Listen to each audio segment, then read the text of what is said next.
Hello, Shashikala किचनमध्ये आपलं स्वागत आहे. आज मी सुकं बेसन करते. इथे अर्धी वाटी बेसन घेतले, 2 कांदे चांगला चेचून 7-8-9 पाकळ्या चांगला चेचून लसूण घेतलाय, कढीपत्ता आणि हिंग आणि आपलं लाल तिखट आणि जिरं. यात आपल्याला सुरुवात करते. असं एकदम सुकं बेसन, तेलातलं बेसन, थोडं पाणी शिंपडून असं बेसन दाखवते. तेल घालते, थोडं तेल ज्याला जास्त लागतं. हा खरं म्हणजे तेलातलाच बेसन असतं. जरा तेल घालायचं, कंजूशी करायची नाही तेलाला. चांगले 2 चमचे तेल घालते. जसं बेसन असेल तसं, माझं थोडंसंच आहे म्हणून मी थोडं 2 चमचेच घातले, म्हणजे 2 पळी आपल्या.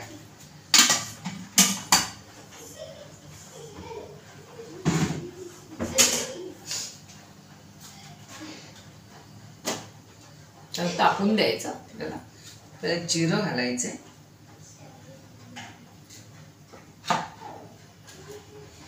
बघायचं आधी तापलं आणि कढई तापायला आपल्याला थोडा वेळ लागतो.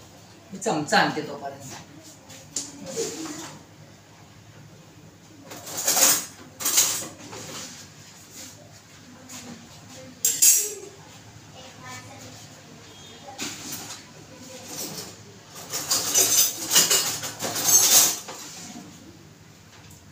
मी जिरं टाकते, तेल टाकलेलं आहे. जिरं, कढीपत्ता, जिरं तडतडलं की आपल्याला हिंग टाकायचं आहे. थोडंसं हिंग टाकायचं, म्हणजे तुम्हाला तुमच्या चवीप्रमाणे.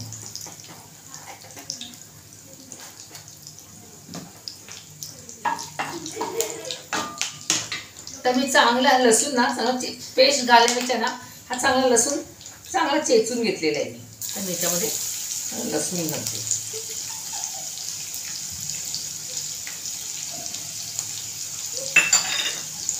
लसूण घालते चेचून.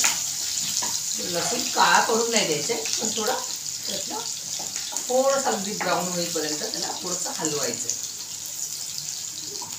लसूण चांगला तडतडला की आपल्याला, इथे मी मोठे 2 कांदे घेतलेले. हा कांदा आणि असं बारीक करून घेतलेलं आहे. कांद्यावरच जास्त हा बेसनाचा एक प्रकार आहे. लसूण आपलं चांगलं हे झालेलं आहे. आता कांदा घालते.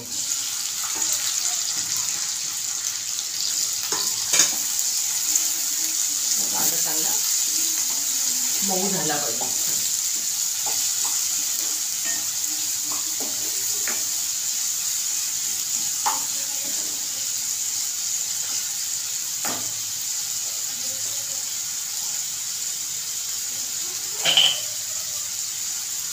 कांदा हे होईपर्यंत मी मीठ घालते. आताच मी मीठ घालून घेते, त्यामध्ये आपला कांदा पटकन हे होईल. आपल्याला आता चवीपुरतं मीठ घालायचं, म्हणजे कांदा लवकर नरम होईल. मी चांगला हलवून घेते.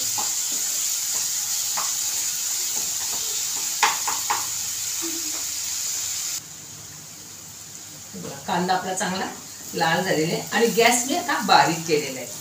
तर आपल्याला मसाले टाकूया. बारीक आपल्याला एकदम स्लो गॅस करायचा, कारण आपला मसाला पण करपू नये आणि बेसन पण चांगलं खमंग भाजला पाहिजे. हळद टाकते आणि माझा लाल तिखट टाकते. ह्याला अति मसाले काहीच नाही. लाल टाकायचं का चांगलं झणझणीतच टाकायचं. हे जरा झणझणीत पाहिजे म्हणून आपल्याला हा घरगुती मसालाच मी टाकलेला आहे, हळद आणि मसाला. आता आपल्याला ह्याच्यामध्ये बेसन टाकायचं आहे. हळूहळू बेसन टाकून आपल्याला हलवत बसायचं आहे. सर याची गुठली होतं का म्हणे. हा,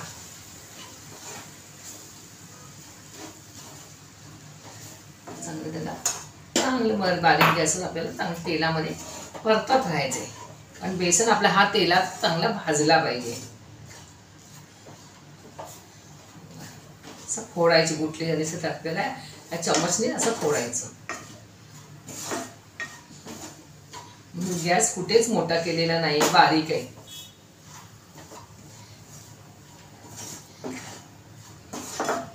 आपल्याला चांगलं अगदी 4-5 मिनिटं तरी चांगला हलवत बसायचंय त्याला. तर आपला तो चांगला बेसन भाजला, चांगला भाजला तर तो सुटसुटीत होणार.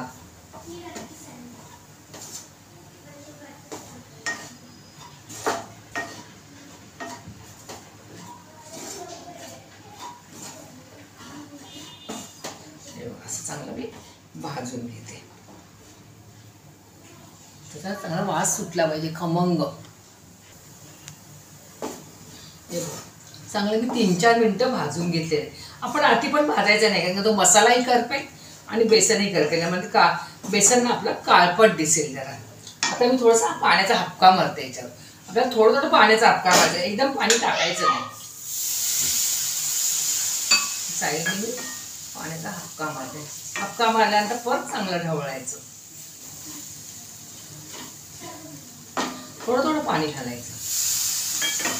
कोणाला अति सुटसुटीत आवडतो आणि अति कोणाकोणाला जरासा ओलसर आवडतं. मला अति सुटसुटीत पण नको आहे आणि जास्त ओलसर पण नको आहे, असा मीडियम पाहिजे. इथे अडकलेलं मी काढते. आता मी 2 मिनिटं याच्यावर असं परत झाकण ठेवते, म्हणजे त्याला अशी 1 मिनिटाची अशी वाफ देते.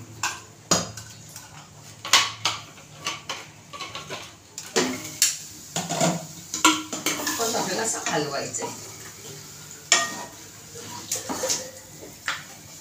आपण जास्त भाजलं असतं ना, अति काळं पडलं असतं. आता परत मी साईडने थोडं पाणी सोडते. असं थोडं थोडं पाणी सोडायचं, एकदम पाणी घालायचं नाही. आता परत आपल्याला त्याला एक वाफ द्यायची. 2 मिनिटं एक वाफ द्यायची परत पाणी सोडल्यानंतर. आता माझी ना 2 मिनिटाची वाफ झालेली आहे, चांगली वाफ पकडलेली आहे. हे बघा, चांगलं पाणी सुटलं म्हणजे वाफ पकडलेली. आता मी असं ढवळून बघते. हे असं लागणारच, किती काय केलं तरी थोडंसं खाली लागणारच, पण काय ते करपणार नाही, त्या बेसनाचा थर बसणारच. आता आपल्याला असं सारखं हलवलं तर एकदम सुटसुटीत होणार, पण मला एवढं सुटसुटीत पण नको आहे. आता मी वरून चांगली कोथिंबीर घालते. भरपूर सारी आपण कोथिंबीर घालायची.